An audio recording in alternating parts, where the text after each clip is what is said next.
Rappler Chief Maria Ressa inaresto sa NAIA. COMELEC nagbabala sa mga local candidate na sundin ang panuntunan sa pangangampanya.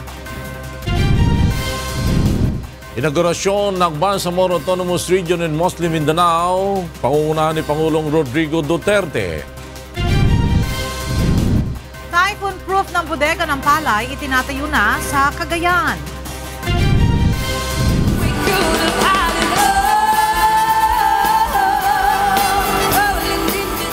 Davao City leg ng Supreme Concert ni Asia Soul Supreme Casey Tandingan, dinagsa ng mga taga Mindanao.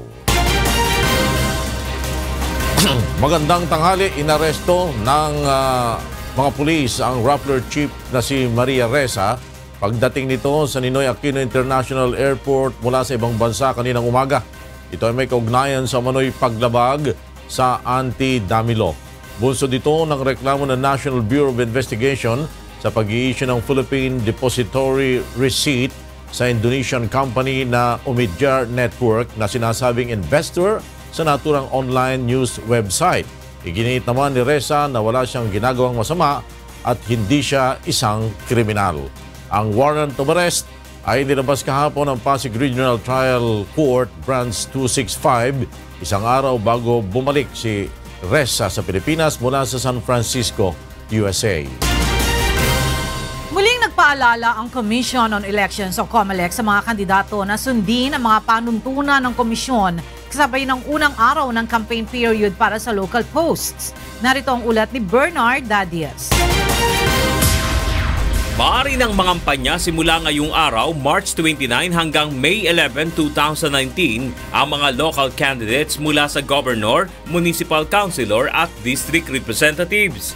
Inaasahan ng Commission on Elections na nabaklas na ng mga naturang kandidato ang mga poster na sobra sa itinakdang sukat na 2 by 3 feet para sa mga campaign posters at wala sa common poster area.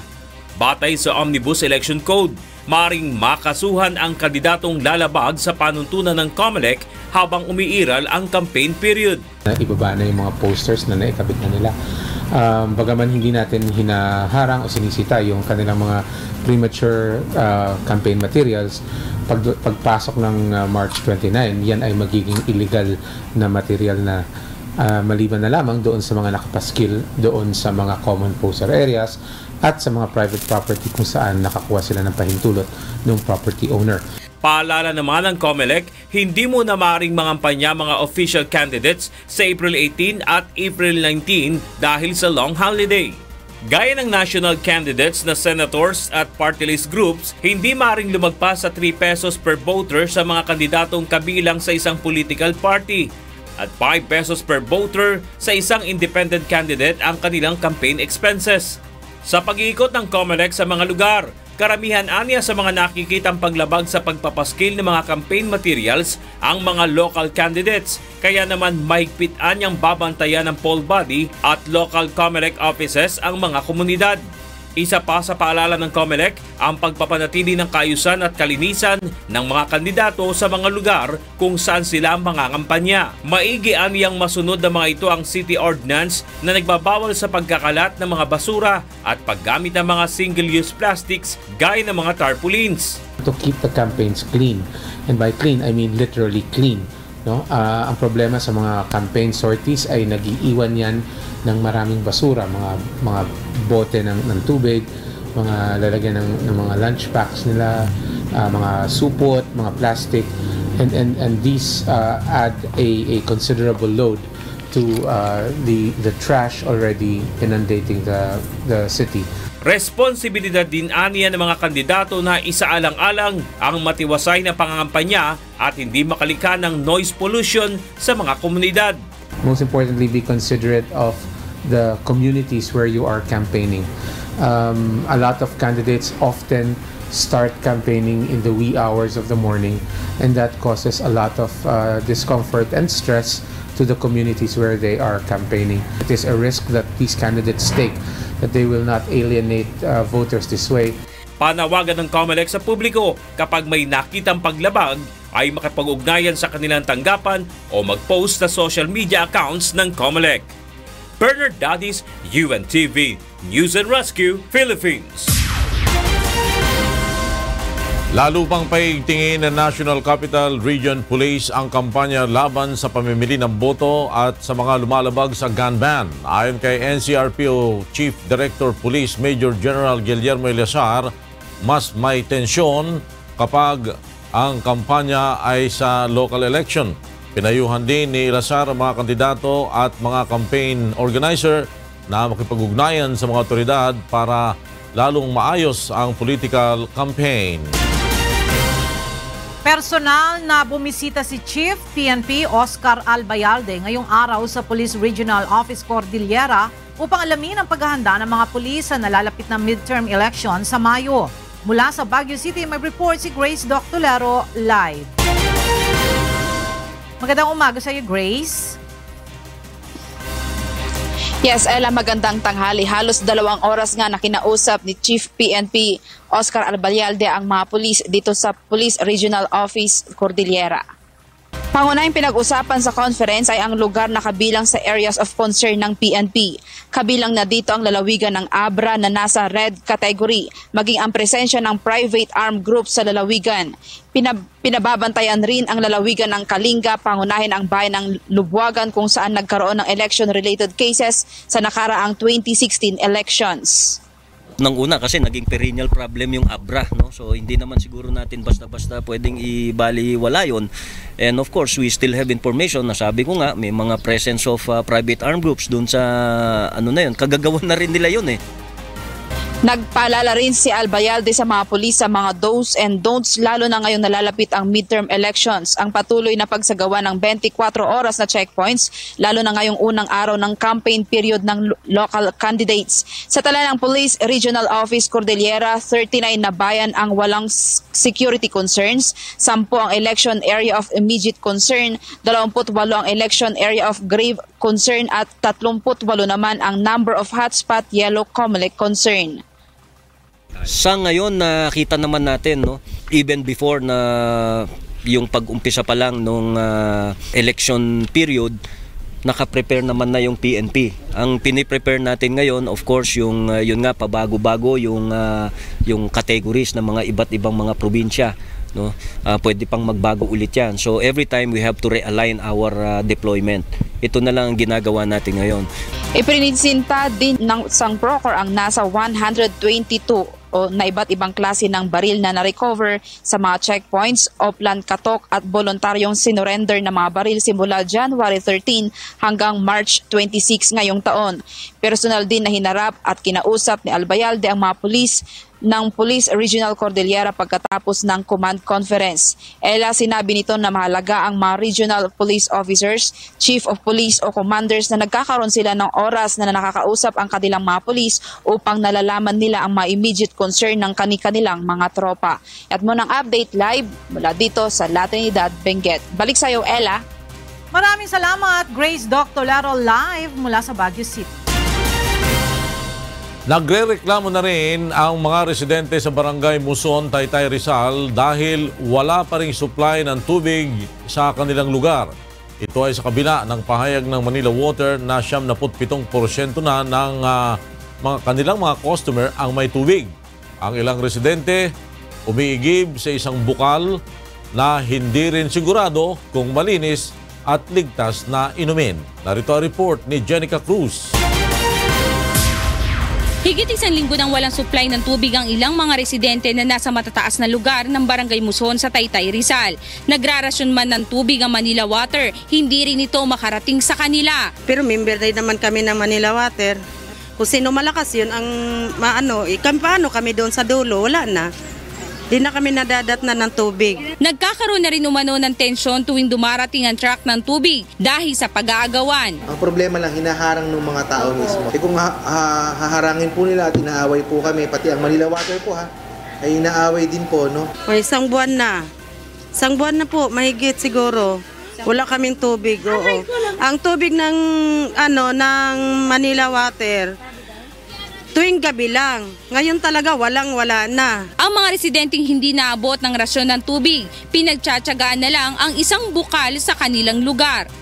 Dito sa bukal na ito, mahaba na rin ang pila ng mga residente. May kakaunti kasing tubig na lumalabas dito sa bukal.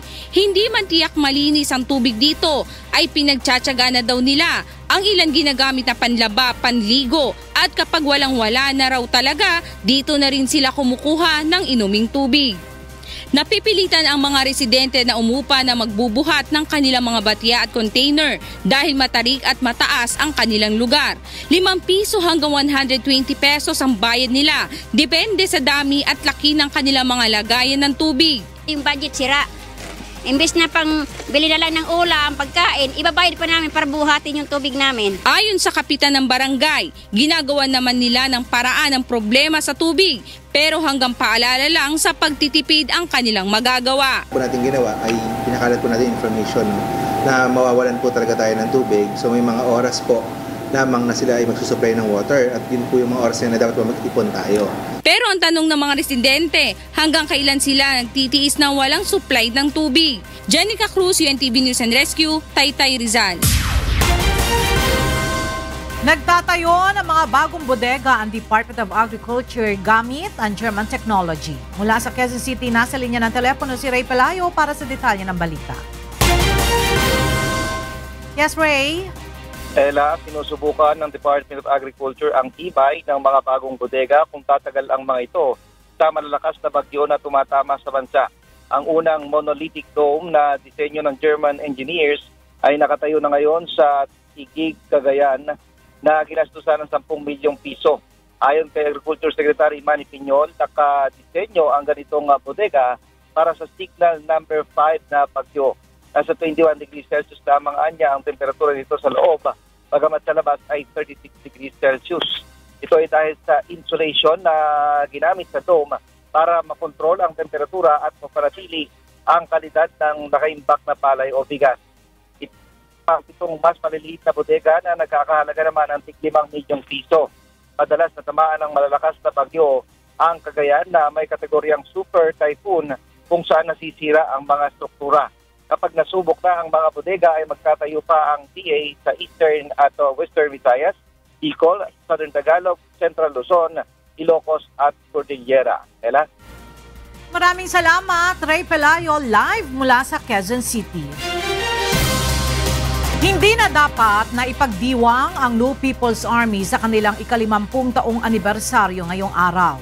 Ito ang naging pahayag ni AFP spokesperson Colonel Edgardo Arevalo na patuloy na nababawasan ang puwersa ng New People's Army dahil sa marami na ang sumuko at nagbalik loob sa pamahalaan. At mula sa Camp Crame, nasa linya ng telepono si Lea Ilagan para sa detalye ng balita. Magandang tanghali sa iyo, Lea. Magandang tanghali sa iyo, Ella. Maanghang ang naging pagbati ng Armed Forces of the Philippines sa ika-50 taong anibersaryo ng New People's Army. Ayon kay AFP spokesperson Edgardo Arevalo, walang dapat na ipagdiwang ang New People's Army lalo na't patuloy na nababawasan ang kanilang puwersa. Simula kasi January 2018 hanggang ngayong buwan, umabot na sa 12,500 na miyembro ng CPP-NPA ang nagbalik loob at sumuko sa pamahalaan. Nasa 106 na po naman ang napatay sa pakikipaglaban sa militar at 320 ang naaresto. Kung may dapat daw ipagdiwang, ito ay ang maraming bilang ng sumukong NPA at nagbalik loob sa pamahalaan. Sinabi pa ni Arevalo na sa halip na anibersaryo ay dapat na day of mourning ang gunitain ngayong March 29 dahil sa mahigit 80,000 kasamahan na kanilang pinaslang matapos paghinala ang asset ng militar. Maging ang PNP ay naniniwalang walang dapat na ipagdiwang ang NPA dahil patuloy na kinukundina ng sambayanan ang kanilang mga kilos gaya ng pananakot at pagpapahirap sa bayan.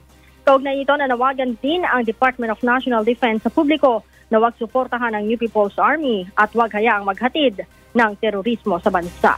Balik sa iyo, Ella. Maraming salamat, Lea Ilagan, live mula sa Camp Crame. Pangunahan ni Pangulong Rodrigo Duterte ang paglulunsad ng Bangsamoro Autonomous Region in Muslim Mindanao sa Cotabato City mamayang hapon. Mula sa Malacanang, may report si Rosalie Cos live. Go ahead, Rosalie. Magandang tanghali, Flor. Ngayong araw, dadaluhan ni Pangulong Rodrigo Duterte ang inauguration ng Bangsamoro Autonomous Region in Muslim Mindanao o BARMM sa Cotabato City. Ilang beses ipinagpaliban ng naturang inauguration dahil sa availability ng punong ehekutibo. Batay sa ulat, nais ni Pangulong Duterte na maging present siya sa naturang event. Ngayong umaga naman, isinagawa na ang unang session ng Bangsamoro Parliament. Samantala, ang Bangsamoro Transition Authority ang mamamahala sa BARMM sa loob ng 3 taong termino o hanggang June 30, 2022.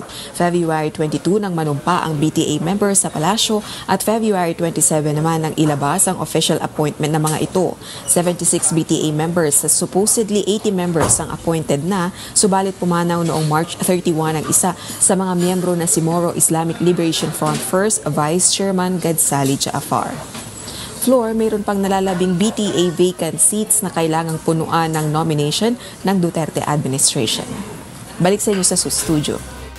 Maraming salamat sa iyo, Rosalie Cos, nagulat mula sa Malacanang. Maglalagay ng self-help kiosk ang Land Transportation Office o LTO sa iba't ibang mga mall sa bansa para sa mas mabilis na pagre-renew ng driver's license. Sa pamamagitan nito, hindi na kinakailangan pumunta ng personal ang isang driver sa mga opisina ng LTO upang makapag-renew ng lisensya. Mayroon itong biometrics at face detection para mas mapabilis ang transaksyon. Malalaman rin dito kung mayroong violation ng isang driver na kailangan munang isettle. Maaaring ipadala ng LTO ang kanilang mga lisensya sa pamamagitan ng courier service sa rehistradong address ng motorista o kaya naman ay personal na kunin sa kanilang opisina. Sisimula ng LTO ang paglalagay sa mga mall ng self-kiosk sa buwan o sa susunod na buwan. Magandang balita para sa mga MRT commuter. Malapit na bumiyahe ang unang batch ng Dalian Train sa regular na operasyon. Ayon kay Department of Transportation Assistant Secretary for Communications Goddess Hope Libiran, tinatapos na lamang ang ilang documentation requirement. Sa oras na makumpleto, may sasama na ito sa regular na operasyon ng mga tren ng MRT3 na inaasahang bibiyahe simula sa unang linggo ng Abril. Sa kasalukuyan, nasa 15 train ang tumatakbo sa regular na operasyon ng MRT. Perwisyo nga ba sa mga pasahero ang plano na alisin ng tuluyan ang mga provincial bus terminal sa EDSA? Narito ang report ni Mon Hokson. Nakunan namin ang bus na ito na nakahambalang sa EDSA at nagpipilit na makapasok sa service road.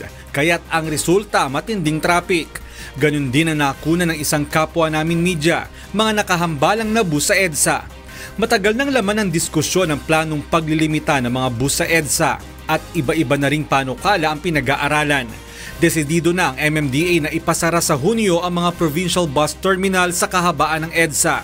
Isa raw ito sa mga paraan upang mapaluwag ang traffic sa naturang kalye. Hati ang pananaw ng ilang motorista hinggil dito. Bus ito kasi nakaka-traffic sila kasi kung isang minuto silang palabas sila, minsan may nakaharang pa dyan. Magka-traffic talaga kahit isang minuto, hahaba siya. Talagang matraffic, yung kaya ang magiging solusyon, mapapalayo ang mga pasahero. Ang mag-asawang Jaime at Dolores Mateo, nasuki na ng bus terminal na ito sa EDSA, sang-ayon na mailipat sa ibang lugar ang mga terminal. Alang-alang raw na lumuwag ang daloy ng trapiko. Kung problema talaga yung traffic, talagang gano'n ang gawin natin. Kahit na malayo man lang, talagang para naman mapaganda yung kwan natin. Service. Payag rin si James sa plano na alisin ang mga bus terminal sa EDSA. Pero sana daw ay magkaroon ng madaling masasakyan papunta sa mga provincial bus terminal. Okay lang ako ma-hassle. Basta bigyan mo ako ng ipapalit ko doon sa pagka-hassle ko. Willing naman ako magbayad. Sa darating na Hunyo, lahat ng uuwi ng probinsya Panorte ay sa Valenzuela sasakay ng bus, habang sa Santa Rosa at Pitex naman ang pa-South. Dito sa Valenzuela, inihahanda na ito ng MMDA para sa pagdagsa ng mga pasahero. Hindi pa ito masyadong yari, pero pipilitin daw na matapos bago magamit sa Hunyo. Fully air-conditioned ang waiting area ng mga provincial bus passengers at sa ibaba naman ang mga city bus passengers. Magkakaroon din ng ticketing system para sa mas maayos na pagbili ng mga ticket. Tinatapos na rin ang mga toilet para magamit ng mga pasahero. Ayon sa MMDA, wala dapat ipag-alala ang mga pasahero sa kanilang malalaking bagahe sa bagong terminal. Actually, eto city bus to ha. Kita nyo naman ang laki-laki ng compartment. So, hindi sila dapat mangamba dahil kung galing siya ng provincial, may dala silang bagahe, ikakarga nila rito, sasakay sila ng city, papunta sa loob ng Maynila. So, hindi sila dapat mag-alala. Sa ngayon ay inihahanda ng MMDA, LTO at LTFRB ang panibagong ruta ng mga sasakyan upang maihatid papasok ng Metro Manila ang mga pasahero galing probinsya. Magsasagawa ng dry run ng MMDA sa Valenzuela Terminal matapos ang Semana Santa upang maihanda ito sa full operation sa Hunyo. Mon Hokson, UNTV News and Rescue, Valenzuela City. Kinwestiyon ni dating Philippine National Police Chief Senator Panfilo Lacson ang timing ng pagbubunyag ni dating Police Colonel Eduardo Asierto tungkol sa mga personalidad na manoy sangkot sa illegal na droga. Narito ang report ni Nel Maribohok. Nanawagan si Senator Laila de Lima na isapubliko ang intelligence report ni dating Police Colonel Eduardo Asierto tungkol sa pagkakaugnay umano sa kalakalan ng iligal na droga ni Michael Yang na dating economic advisor ni Pangulong Rodrigo Duterte. Kung ito anya ay makikita ng publiko ay makukwestiyon ang tunay na kaugnay ni Pangulong Duterte sa drug trade sa bansa. Ngunit duda si Senator Panfilo Lacson sa motibo ng biglang paglutang ni Asierto at paglalabas ng naturang drug matrix.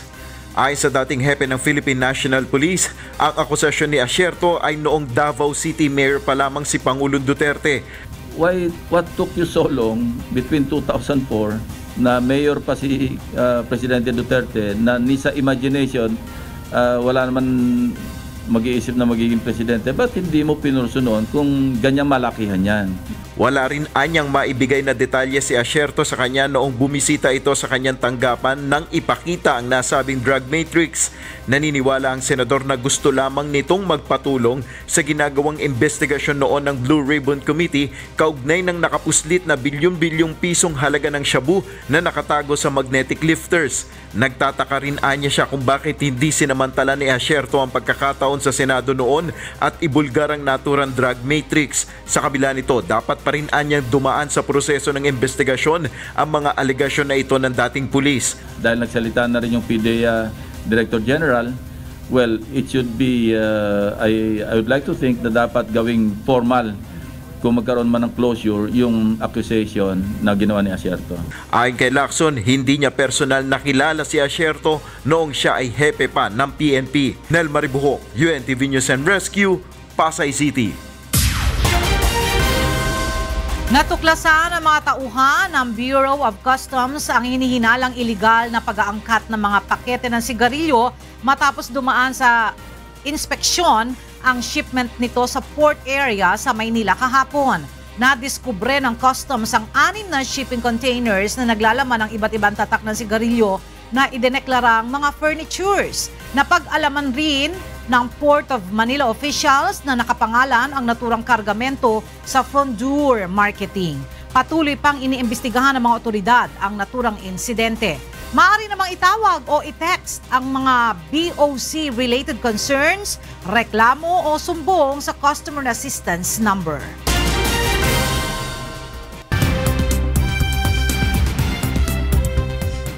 Good afternoon. Here are the top stories from around the globe. The devastating cyclone that hit southeastern Africa may be the worst ever disaster to strike the southern hemisphere, according to President Filipe Nyusi. Michael Araya reports. Mozambique President Filipe Nyusi said on Thursday, March 28, the country was facing one of the biggest natural disasters in its history after Cyclone Idai ravaged vast areas of the country 2 weeks ago. After 2 weeks of intense search and rescue work, the emergency response enters a new phase of providing humanitarian assistance to the families that need it. Thousands of people were trapped for more than a week in submerged villages. without access to clean water after Cyclone Idai smashed into Mozambican port city of Beira on March 14, causing catastrophic flooding and killing more than 700 people across 3 countries in Southeast Africa. The work in the field continues intensely with a focus on reopening access roads, re-establishing telecommunications, energy and water. NewsC told news conference the work continues intensely to reopen access roads and re-establish telecommunications and energy and water supplies. We can affirm with certainty that we are in front of one of the biggest natural disasters to hit Mozambique in living memory. The region may also have lost infrastructure worth more than $1 billion in the disaster, including damage to the Mozambican port of Beira, the coastal city where the cyclone came ashore, according to the UN Economic Commission for Africa. Michael Araya, UNTV News and Rescue Africa. At least 19 people have been confirmed dead and scores more injured after a fire broke out in a high-rise office building in Dhaka. Stephanie C. has the story. A fire broke out in the 22-story commercial building in the Bangladeshi capital Dhaka on Thursday, killing at least 19 people, injuring 70 and trapping many more, officials said. Search operations went on late into the night as some of those trapped waved frantically from the windows and roof of the building in the upscale Banani area of the city, while others tried to jump to safety. Firefighters perched on crane-smashed windows in an attempt to reach those trapped inside, witnesses said. Emergency personnel carried out charred bodies as hundreds of people gathered in the street below. One man who tried to escape by coming down a rope fell earlier in the day, a Reuters witness said. By evening, there were still some pockets of fire in the building, though it had been largely doused, officials said. More than 100 people had been rescued from the building through helicopters and ladders, Julfikar Rahman, director of the Fire Service and Civil Defense, told Reuters from the scene. The cause of the fire was not immediately clear. Stephanie C., UNTV News and Rescue. A zoo resident joins the election drama in Ukraine by predicting who the victor is in the presidential race. Mirasol Abugadil reports. A brown bear made its way towards a butternut squash bearing a picture of Ukrainian President Petro Poroshenko as a crowd in a Russian zoo on Thursday cheered. Buyan, resident of a zoo on the outskirts of Russia's Krasnoyarsk city, was choosing among 3 squashes, each adorned with a flag depicting the main candidates in Ukraine's presidential election taking place on Sunday. With families watching, Buyan made his way out of his enclosure and approached a squash with a flag showing candidate Yulia Tymoshenko, a former prime minister who latest polls suggest will come third in the first round of the presidential race. After a quick sniff, Buyan, whose name means Rufian in Russian, knocked over the squash and wandered past. He then made his way over to candidate Volodymyr Zelensky, a comic actor who plays a president in a popular Ukrainian TV show. But despite Zelensky's clear lead in opinion polls, he barely caught Buyan's attention. Instead, Buyan headed for the Poroshenko squash, pulled out its flag, and ate the vegetable. Though a clear prediction of a Poroshenko victory, this may not be the positive omen the incumbent, who is running for a second term in office, would like it to be. Buyan's previous attempt at a prediction in a major competition, a choice between the French and Croatian teams during the World Cup final, was incorrect. Moreover, a second prediction by a female polar bear called Aurora was more in line with the polls. After some deliberating, Aurora selected a slab of raw pork bearing a photo of current frontrunner Zelensky. Mirasol Abugadil, UNTV News and Rescue. Queen Elizabeth visited a stable in England's West Country and fed horses. Nina Armilio has the story. Queen Elizabeth indulged her love of horse racing on Thursday with a visit to England's West Country, where she toured the stables of trainer Paul Nicholls. 6 of his horses were paraded before the 92-year-old monarch, who fed them carrots. Queen Elizabeth has been passionate about horses ever since she was given a Shetland pony as a child. She is a keen rider and owns race horses herself. She also met students from the University of Bath who are working on research projects on equestrian sports spinal injuries and racehorse welfare. Later, she visited King Bruton School, which was founded in 1959. To mark 500 years of the school at Bruton in the county of Somerset, she opened its new music center. Queen Elizabeth also officially named a horse of the local Avon and Somerset Police Force. Her trip ended with a tour of Hauser and Worth Somerset, a gallery and multi-purpose art center. Nina Armilio, UNTV, News and Rescue. And those are the stories from around the globe. I am Asher Kadapan Jr. Good afternoon.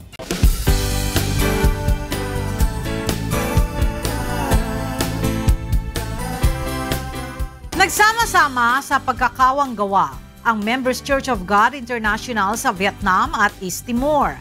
Narito ang ulat ni RJ Timoteo. Isang mass blood donation drive ang isinagawa ng mga volunteers mula sa Members Church of God International at UNTV sa Vietnam noong linggo.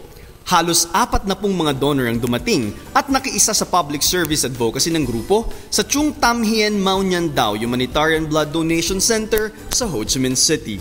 That is the 4th time I joined in this group, and I feel that this group is very helpful. They help themselves and they help each other. 20 bags ng dugo ang nalikom ng grupo. We highly appreciate what the donors are doing. It is such a notable gesture, and we really need more people like you to help those in need of blood to survive, especially the less fortunate. I would like to give our heartfelt thanks once again to the MCGI for all your support. Samantala, kaparehong public service rin ang isinagawa ng MCGI volunteers sa East Timor noong Sabado, katuwang ang pamunuan ng Embahada ng Pilipinas sa naturang bansa. Ilang persons with disabilities at sundalong Timorese naman ang nakiisa sa public service ng grupo sa Timor Plaza Shopping Complex, Dili, East Timor. Maging ang ilang kawani ng Philippine Embassy ay hindi pinalampas ang pagkakataon na makatulong at nag-donate rin ng kanilang dugo sa pangunguna ni Consul Jason Jovencio. Sa kabuuan, 66 na bags ng dugo ang nalikom ng grupo na idinonate naman sa Cruz Vermelha de Timor-Leste o East Timor Red Cross. Sa Guido Valladares National Hospital pa lamang, ang pinakamalaking ospital sa East Timor, 300 bags na ng dugo ang kinakailangan buwan-buwan para sa kanilang mga pasyente. Kaya naman, regular na isinasagawa ng MCGI ang mass bloodletting drive sa East Timor every quarter. RJ Timoteo, para sa serbisyong Kasangbahay.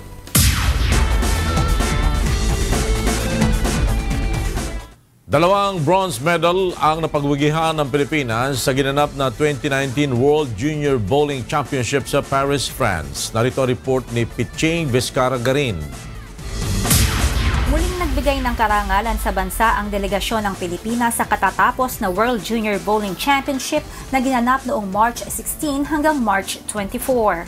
Wagi sa girls singles at girls masters sina Norel Nuevo at Grace Jella na kapwa nakasungkit ng bronze medals. Ayon sa 16 anyos na si Norel, matinding training at disiplina ang naging susi ng kanyang tagumpay. With my bronze medal na achievement, sobrang blessed po talaga to get this medal kasi hindi ko nga po expected kasi first world ko nga po, and I'm very happy na nabiyayaan po ako ni Lord. Masaya din ang kanilang coach na si Biboy Rivera sa resulta ng tournament at hinihikayat niya ang mga kabataan na subukan ang larong bowling. And with the help of Philippine Bowling Federation, meron na kaming bagong program so paano namin ibabalik ang glory days ng Philippine Bowling. Sa susunod na buwan ay muling sasabak sina Norel at Grace at iba pang member ng Philippine team sa nalalapit na Asian Youth Championship na gaganapin sa bansang Malaysia at sisikapin na makuha ang gold medal para sa bansa. Piching Vizcara Garin, UNTV News and Rescue, Paris, France.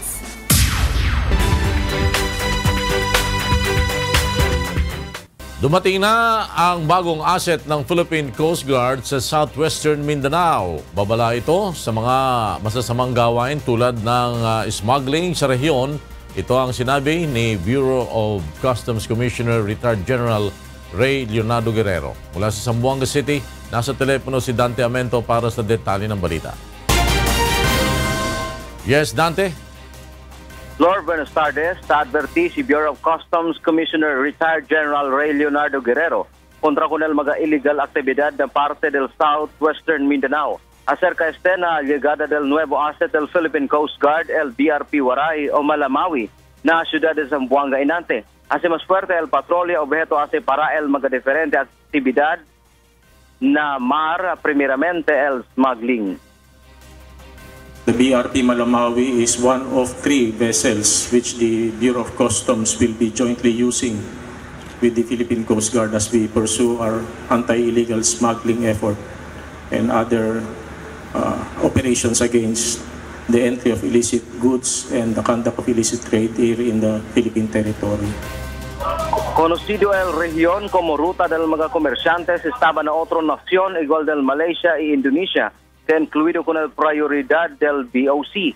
Manada del mga smuggled arroz y otro contrabando estaba con estas naciones. El BRP Malamawi, una 24-meter patrol boat, estaba en France, tiene cantidad de 230 millones de pesos. Y habla pa si Guerrero que incluido en su programa hace más fuerte el capacidad de la agencia. Diciembre 2018 ya tiene Memorandum of Agreement, el BOC, con el AFP-FPCG, para más fuerte el anti-smuggling campaign na país. Our commitment to strengthen institutional and individual capabilities in the areas of intelligence and enforcement to ensure that the Bureau is able to contribute substantially to border security and economic development objectives. SL Noticia, Flor. Maraming salamat sa iyo, Dante Amento, nagulat mula sa Zamboanga City.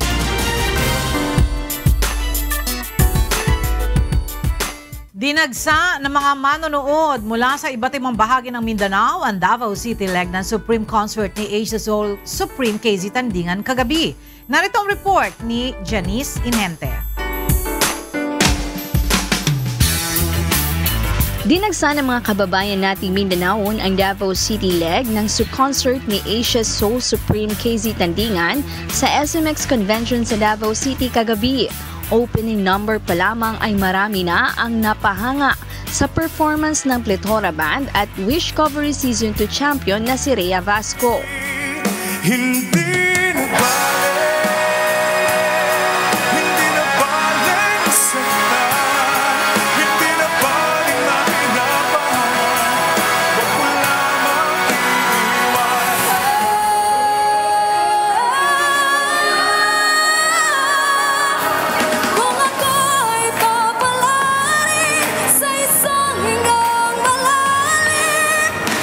The best na experience po to sa pagbabanda namin kasi first time po namin makarating sa Davao tapos gantong klase yung pagtanggap sa amin ng mga Davaoeños at gantong klaseng kalaking concert pa yung naging event namin sa Davao. So sobrang the best experience po.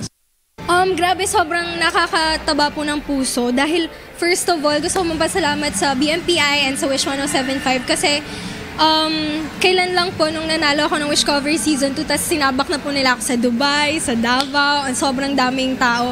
So sobrang nagpapasalamat din po ako kasi pinagkatiwalaan po nila ako na mag-perform ngayon.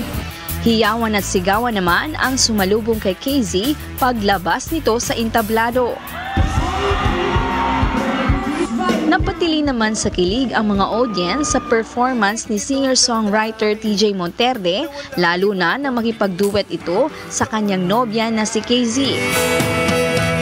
O ang isang katulad mo ay di na dapat bang pagkawalan. Alam mo bang pag naging araw, sobrang saya, lagi. Lalo na pag Mindanao crowd, Bisaya crowd, iba talaga. Wish 107.5, paulit-ulit kong sasabihin, maraming salamat po sa inyo sa pagsuporta sa mga lahat ng OPM artists kasi nagiging avenue kayo para ma-share namin yung music namin.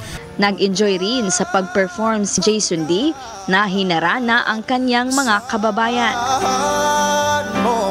Sabay-sabay! Hindi kita iiwan. Sobrang sarap lang mag-perform in front of a Bisaya crowd kasi Bisaya din ako. And Mindanao pa. Sa Mindanao kayo, sobrang sarap mag-perform dito sa Davao. Ang saya ng crowd. Wish 107.5, hindi kami magsasawang mag-thank you sa inyo kasi grabe yung opportunity and yung platform na binibigay niyo sa mga artists dito sa Pilipinas. Hindi naman makalilimutan ng mga fans ni KZ ang pagkakataong makaduet nila ang kanilang idolo.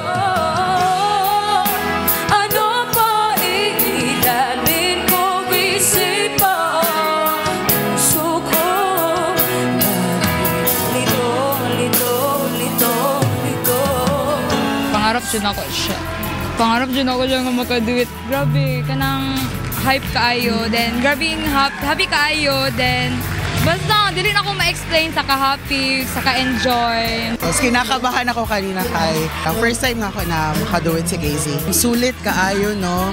Ang bayad and everything kay sampak jud kaayo ba sa KZ. Kabulod ko magod siya ma-handle sa audience. So, sulit and so enjoy.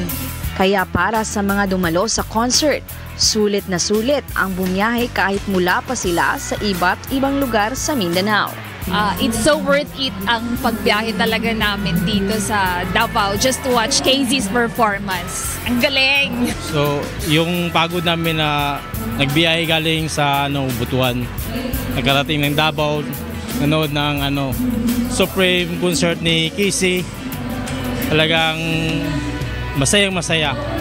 Kung ako titingin, sulit talaga siya. Like, it can be shared na it can be an inspiration to conduct more na mga concerts like this. So, it's an inspiration. Laking pasasalamat naman ni KZ sa all-out support na ipinakita sa kanyang concert.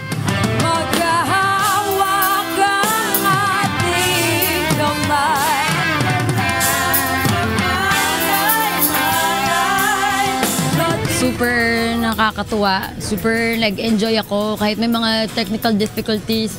Kumbaga, naitawid kasi mga tao sobrang saya nilang kasama, nakikikanta, nakikisayaw, nakikisigaw, nakikitawa, ganun. So, super na-appreciate ko po lahat ng mga pumunta sa show tonight. Wish 107.5, thank you so much for believing in me, for believing in a lot of Filipino talents, and for giving them a platform to show what they got. And para makita sila ng buong mundo. Maraming salamat po. Dumalo rin sa concert si BMPI UNTV CEO, ang innovator ng Wish 107.5 na si Kuya Daniel Razon, na kilala sa pagsuporta sa mga Filipino artists. Thankful una sa Panginoon at sa lahat ng mga sumusuporta. Sana po ay huwag kayong magsawa, and we promise you na with God's help, bibigyan namin kayo ng kakaibang klase ng entertainment na may puso at laging kasama yung paglilingkod sa ating mga kababayan na hindi natin kinakalimutan. We could have had it all.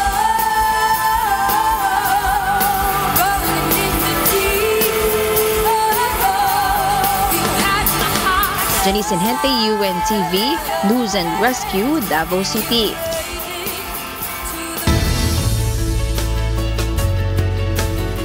Bumida sa pagdiriwang ng Strawberry Festival sa La Trinidad, Benguet ang World Record Strawberry Shortcake. Narito ang report ni Grace Doctolero.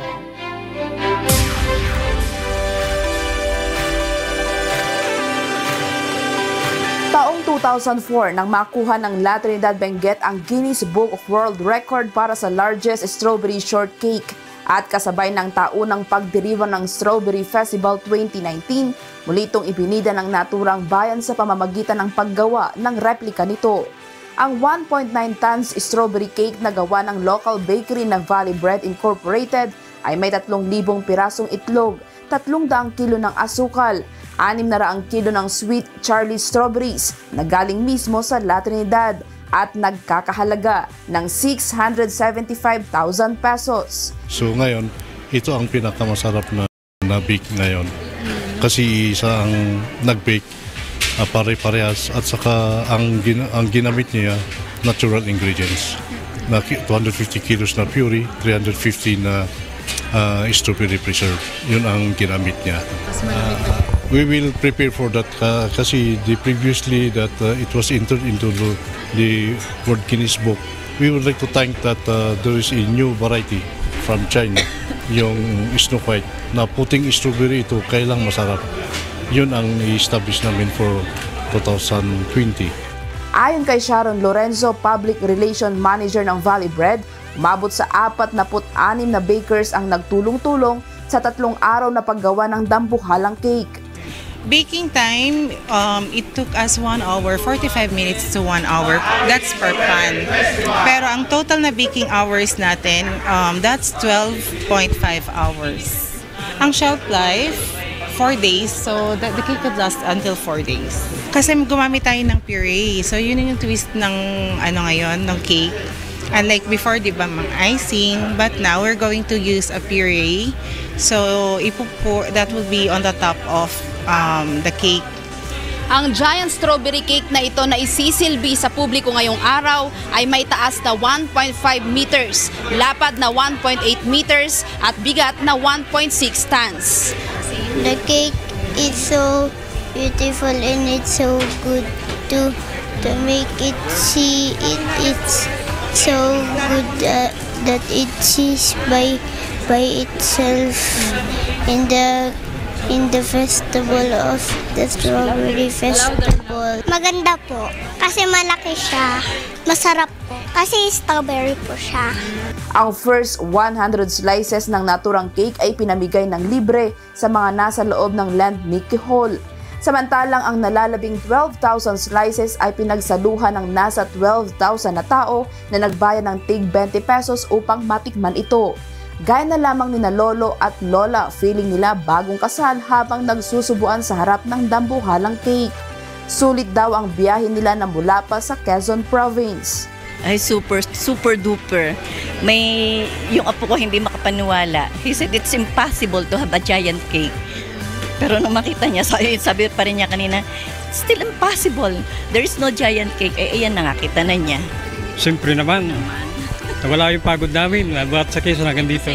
Umaasa ang alkalde na sa pamamagitan ng festival ay maitaguyod ang mga strawberries ng La Trinidad kasama ng iba pang mga produkto na gawa sa naturang berry.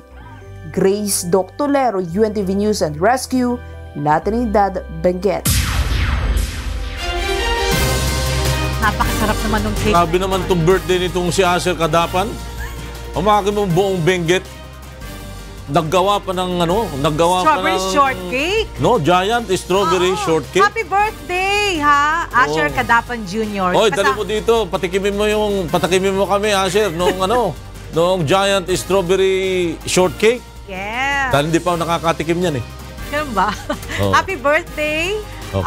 Asher Kadapan Jr. Kasama po namin yan sa Global sa kanya, no? Global News. Oh, siya yung I'm Asher Kadapan Jr. Okay, at yan po ang mga balitang aming tinutukan at inaksyonan dahil sa aming pagbabalita, una ang pagkalinga sa kapwa. UNTVC News, may balita sa mampanig ng daigdig. Magandang tanghali at Happy Weekend!